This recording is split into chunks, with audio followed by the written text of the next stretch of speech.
কিতাবের মধ্যে উল্লেখ আছে 11 বছর 9 মাস 17 দিন বয়স হলে প্রত্যেকের পরে নামাজ ফরজ হয়।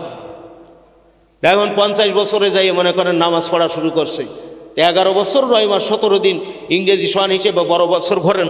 এই 12 বছর বয়সে তার নামাজ ফরজ হয়েছিল, এখন 50 বছরের নামাজই হচ্ছে। 38 বছরের নামাজ কাজা আছে।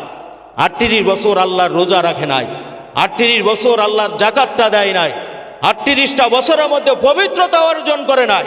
এখন মনে করেন তাবলিগ জামাত বা চরমনায় যায় মুরিদ হয়েছে, তখন কি করে? এইখানে এসে আপনার তাহাজ্জুদের নামাজ পড়ে, মাগরিবের পরে দুই রাকাত করে 6 রাকাত আওয়াবিনের নামাজ পড়ে, চারটার নামাজ পড়ে, আওয়াবিনের নামাজ পড়ে, তাহাজ্জুদের গুজারিশ করে।